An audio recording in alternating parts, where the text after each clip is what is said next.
No way. Huge. The amount of press coverage it's got is huge.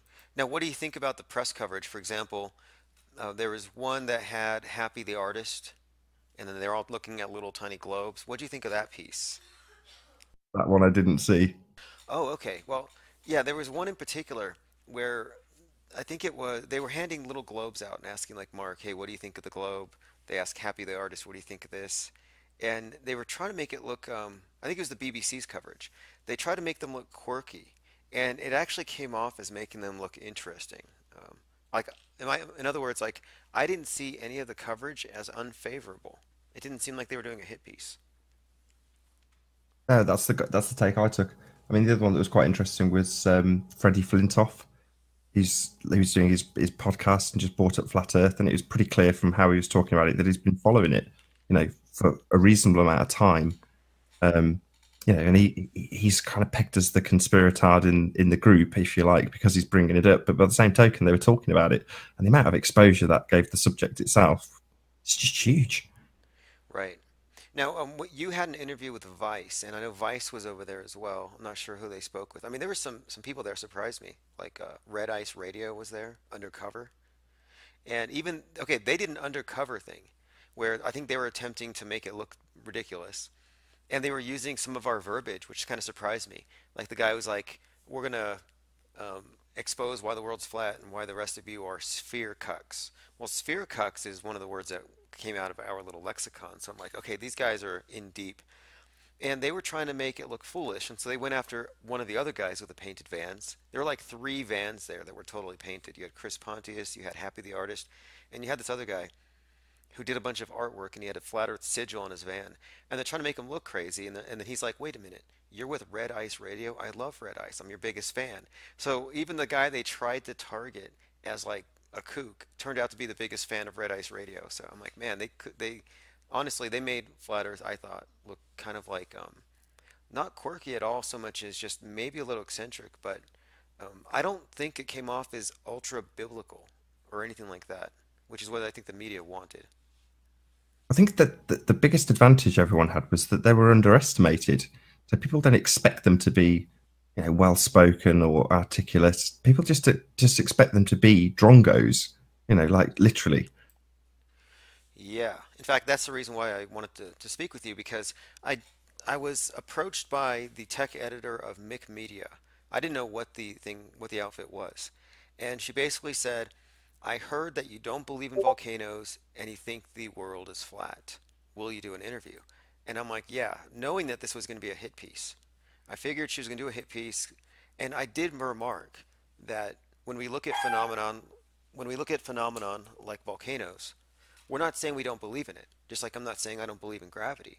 We're just saying we're not accepting the official explanations for the phenomenon.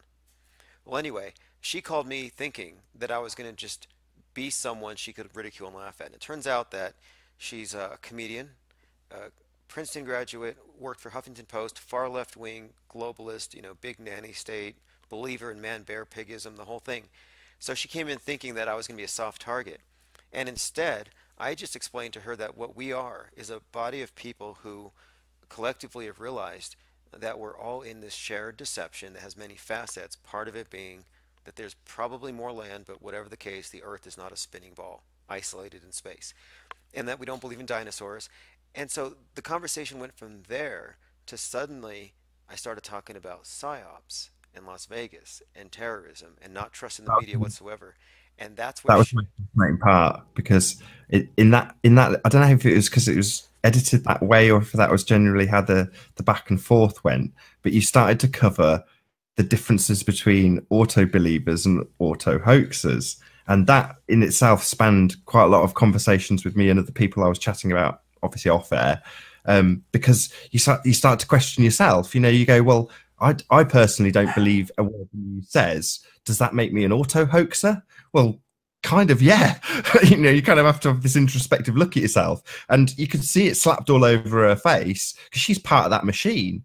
But it was a fascinating, a tangent that you'd got onto. And when they listed it all out, on the edit, it was just like, yeah, tick, tick, tick, tick, tick. yeah, I saw that and I was thinking, okay, wait, she actually defined auto hoaxer and auto believe her better than I could. And she had a nice little graphic of an all-seeing eye and then a person in a TV box.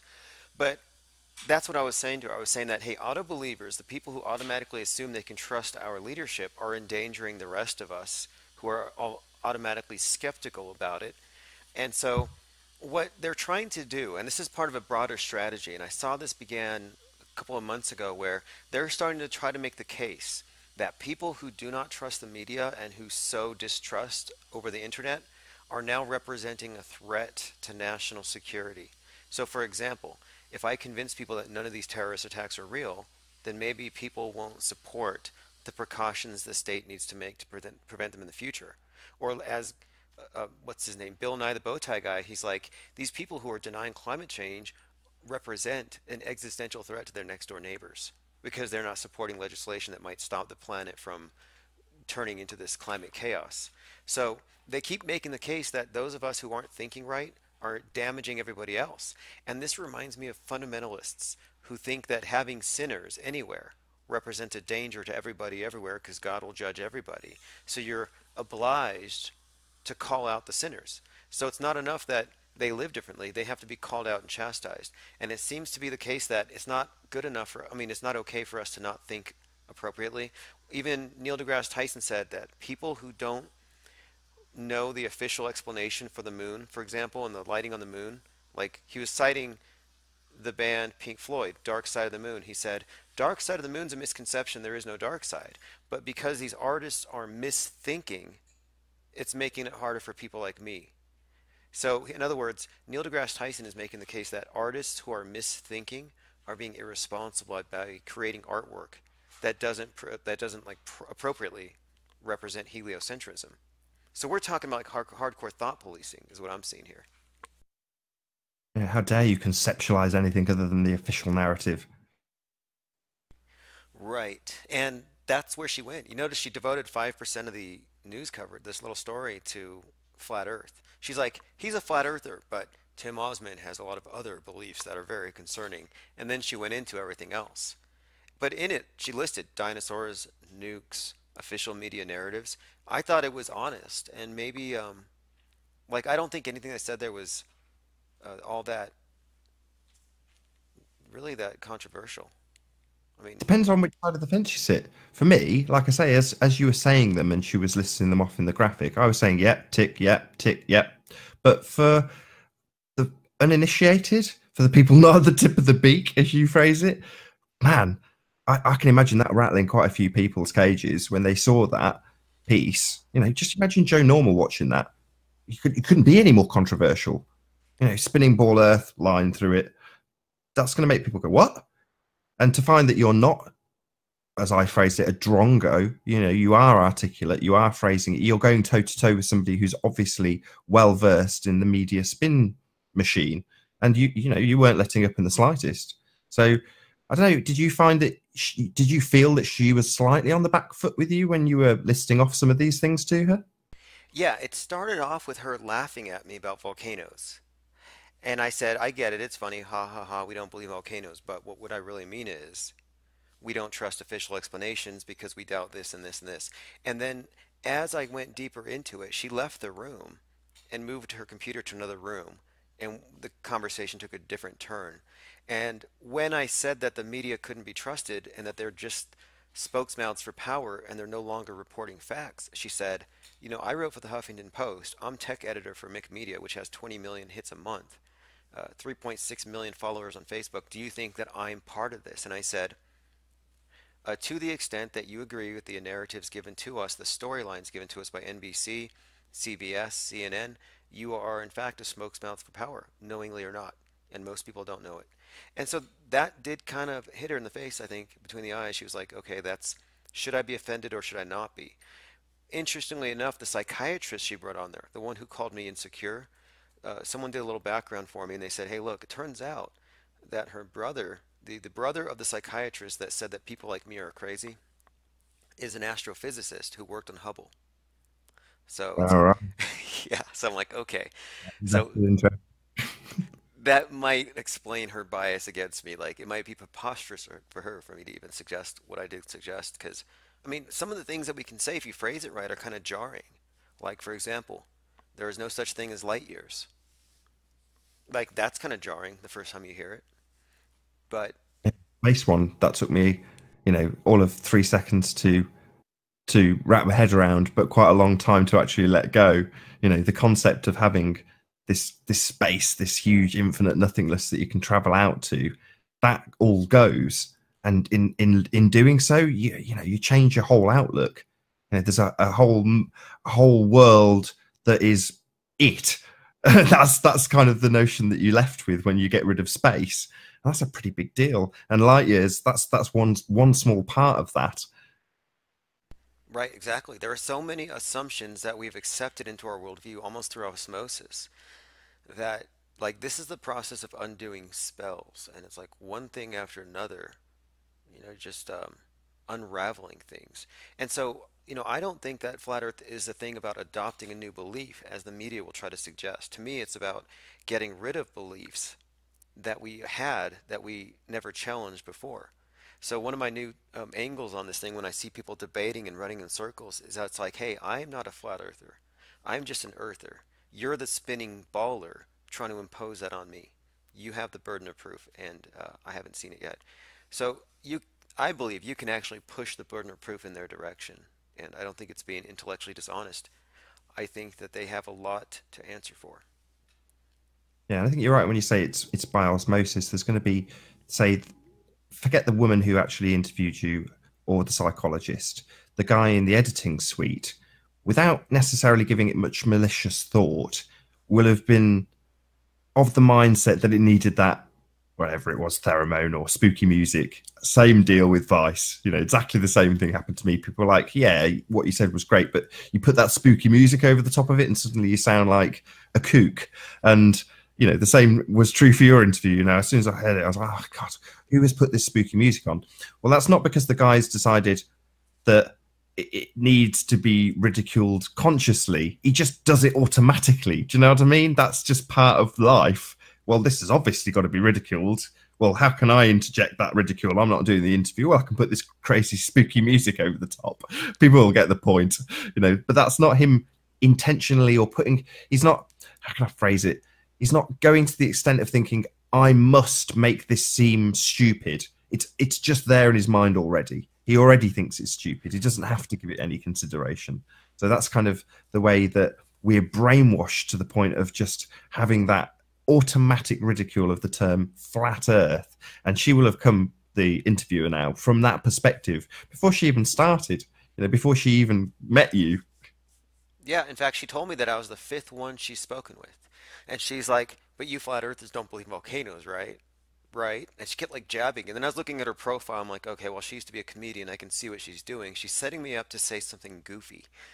And so what I wanted to do was just pull the rug out from under her and kind of let them know, hey, look, um, it's a little late now, but as I see it, flat Earth is a Trojan horse. Like I describe it as a Trojan horse because it's like they let it in because it's, hey, it's some ratings, we get some laughs, late night shows with Jimmy Kimmel, the Curvert.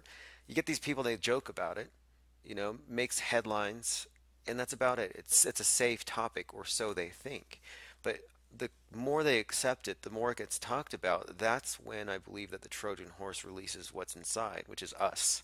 The real ideas, the real stuff that can tear down Troy, which is, by the way, the media works with the DHS in order to fabricate events and perform propaganda films and then present them to the news as real to brainwash you people. Like when we start exposing these deep operations, that's when the can of worms that flat Earth is really becomes apparent. Because yeah, it's pretty nasty when it comes down to it. Not for us, but for them.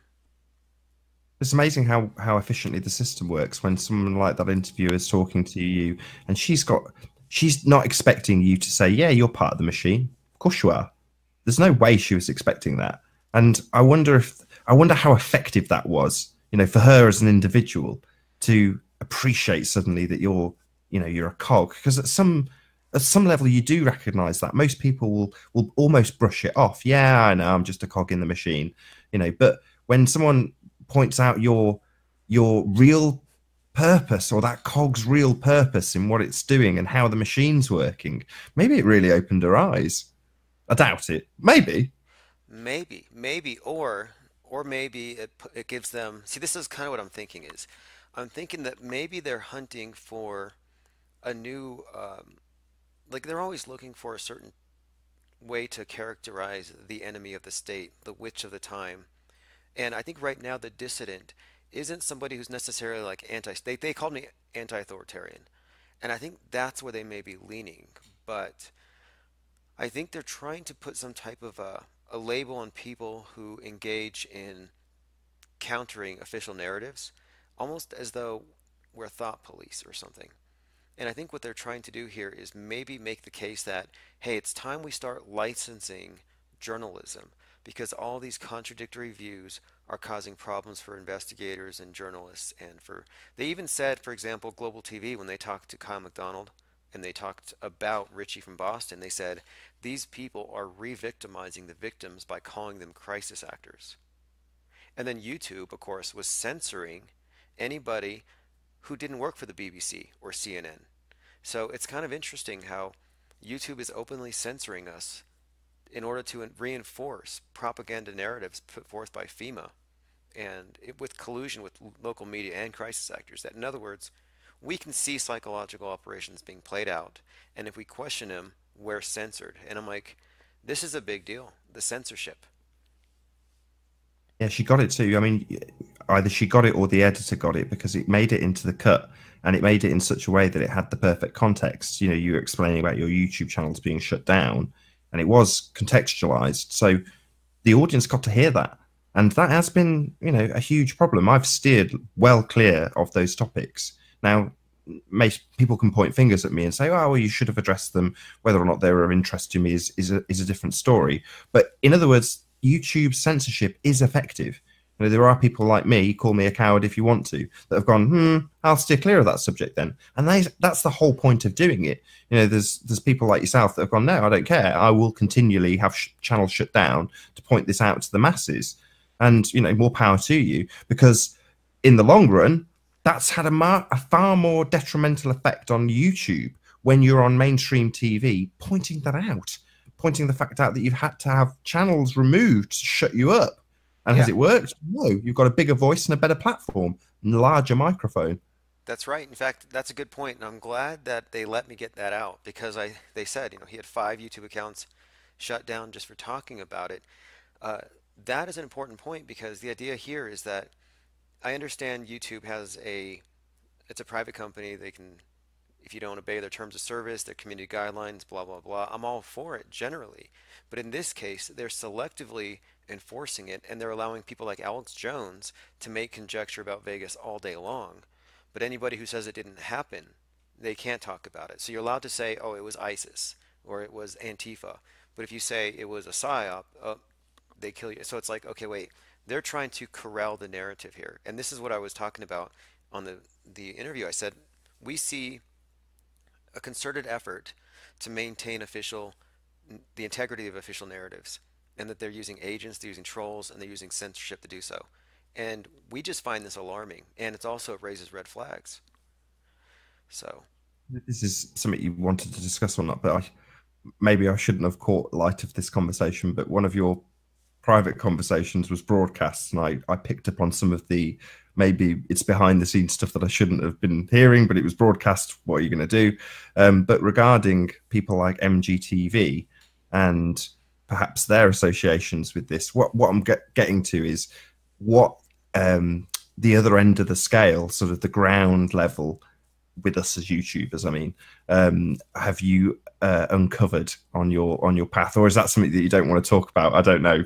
I'm being a bit cagey with my question. I know. no, no, that's fine. I mean, that's the interesting thing is that the opposition that I've come across has all come from flat earthers, not globies. I stopped debating months ago.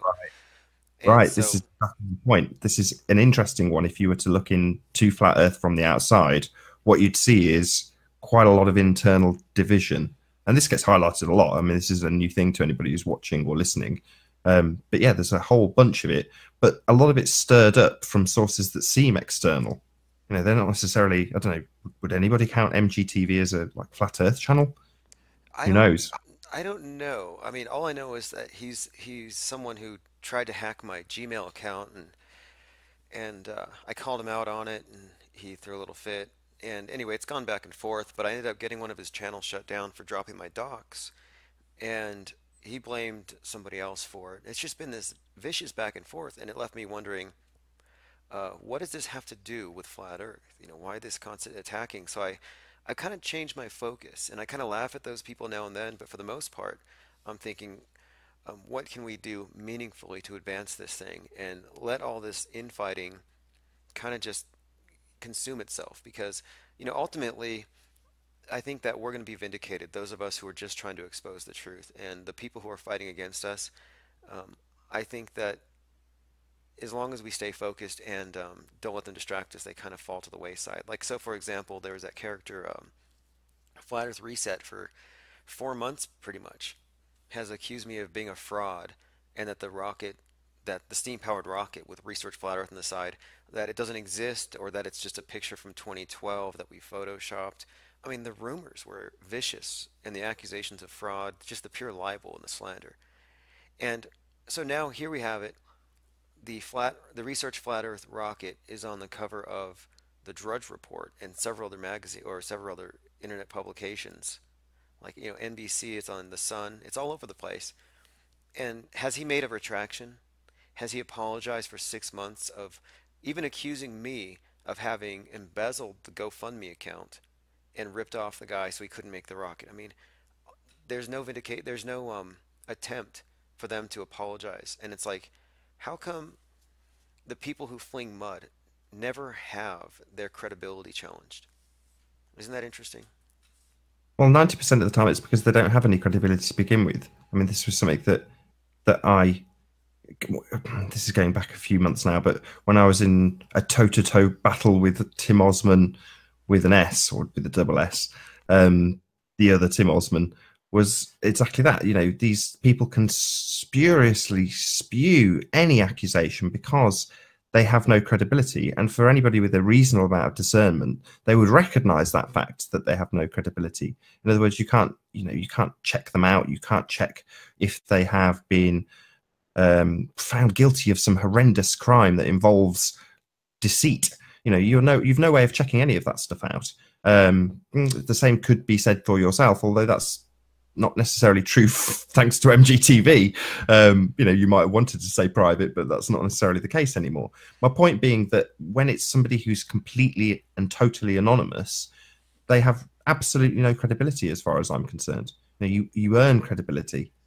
Yeah, that's something too, is that I've had to stop taking seriously the accusations or the words of people who are anonymous, like anonymous sources. And that's one of my problems with the mainstream media and with all these big events, is that many of their sources are, you know, witnesses tweeted that, or witnesses heard somebody say this, or they, you know, it's always hearsay. And so what I see missing on YouTube, within the YouTube trenches here, within the YouTube community and all the mudslinging, is this: one, the presumption of innocence. It seems like people forget that. It's like the accusation sticks until you can prove it shouldn't stick. No, it actually should be, you should be able to prove it beyond a shadow of a doubt before you even make the accusation. And so that's been very destructive, is that people are just recklessly attacking people's reputations. And that makes it very, uh, I think it makes it very unappealing to even express yourself and show your face if showing your face makes you a target. And so that's kind of something that I think plagues Flat Earth almost worse than anything for some reason. Yeah, and it seems to be cyclical as well. So this was a prevalent problem 2 years ago. You know, this was something that I remember discussing 2 years ago, and it seemed to fade away. But then you get into the internal battles between, it is flat earthers, even if some of the originators of this information aren't necessarily flat earthers, but the people parroting it are the people who have been exposed to this information about a person, an individual, and they'll just repeat it. It's just captain hearsay everywhere, and they don't necessarily look for any proof whatsoever. I mean, back to your private but broadcast phone call, you were in a position where you were pointing this out to some of the audience, you know, that there isn't any proof of some of the claims being made, but people don't want to hear it. You know, they'd rather just take the information as read and, well, I've heard it from this person, and this person knows that other person. Therefore, they must be true, or they must be factually accurate. Why do I need to do any further research? And of late, it's you know, it's a bit of an internal joke with the quote unquote potatoes, but you've got this Metatron thing, which is ludicrous and to me a little depressing on account of the fact that the people who debunked it quicker than I did were globeheads. You know, people who I know who definitely don't believe in flat Earth, but they know how to use Google and Facebook and now to search by name, and that's all it took. And within minutes, the people who were coming out and going, "This is just a complete nonsense. What a red herring." You know, they're not owned by these people. This Mark Sargent's not this Ralph guy. That wasn't flat earthers. The people parroting it and mudslinging and being abusive were. And it was like, God, this is depressing. I thought we were in a really top quality area of research. And don't get me wrong, I'm not labeling every flat earther as doing this. It's a very small percentage. Unfortunately, it is the drongos of flat earth that shout the loudest. And maybe we pay them too much attention. You know, maybe, you know, the royal we shouldn't. We should just completely ignore them. I know you've gone cross-platform to get away from these idiots. How's that happened, and how's it turning out? Yeah, well, it's been. I think it was necessary anyway. I think it's just a necessary evolution that, like everything else, things are becoming increasingly decentralized, and I think it's a good thing. The more of us that don't rely on the platform YouTube, the more it has to compete to get us back. We don't want any de facto monopolies. It's always going to work it's always going to work to the disadvantage of the people who are more and more dependent on this one outlet. And so we need competition anyway. So I see YouTube exit as rather just like platform exit. So now I still am involved with YouTube as much as I can be, but I store everything and I archive everything on the Flat Earth Network site, so I don't have to worry about their terms of service. So if I want to go through a live leak video, which I think is full of uh, fake victims and theatrical blood, I want to be able to analyze it scene by scene, and you can't do that on YouTube. So what I've done is I've basically provided a platform for discussing things that can get you shut down on YouTube. So I can stay on YouTube, but I don't have to worry about my channel being demonetized, and I don't have to really avoid any area of research for fear of what they might do as far as consequences. Because yeah, at one point, YouTube was how I earned a living while I was doing this for the most part. And once I realized how easy it is for them to ban things, I kind of realized I'm going to have to plan eventually to get away from it, because I've seen it happen to almost everybody. But yeah, it is nice to get away from YouTube. Of course, the shill spotting is what we've been calling it. And for me, the worst thing about the shill spotting, by the way, is that the people who fall for it, we're supposed to trust them and their research when it comes to determining our cosmology and helping us figure out what reality is.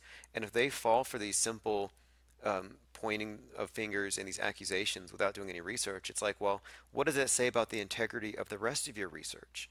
So, for example, when Morgile pointed me out as an Illuminati shill without retracting it, it's like, well, what's your standard of evidence? Because I know I'm not an Illuminati shill.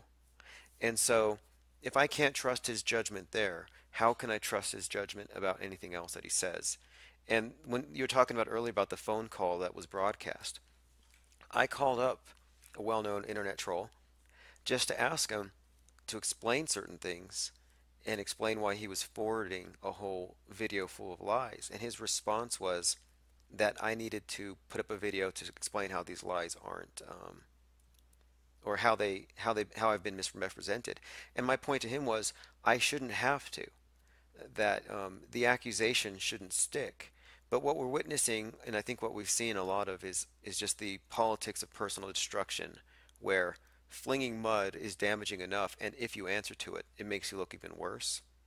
So going the way I have has allowed me to kind of sidestep it. So now I don't really feel the need to answer to anybody, because I'm no longer dependent on their approval or anything, because my platform is kind of eclipsing what I had there anyway. Yeah, nice position to be in. I mean, it was saddening because, as you say, it's not necessarily the person who's initially purveying the nonsense. So I'm quite certain that initially it wasn't Morgile who put forward that you were a, whatever you phrased it, Illuminati shill. He would have just watched other videos and people proposing that idea and then echoed it. And the same exact thing happened with Matt Powell, and somebody I do look up to. And he mirrored the MGTV video, exactly the same thing. And maybe there was different aspects of it that I knew that were untrue. And I said to him in a comment, admittedly, this is just YouTube drama, the thing that you're getting away from. But my point is that it's often the people who need to have and retain their credibility that get caught up in this nonsense and have a little bit of it chipped away.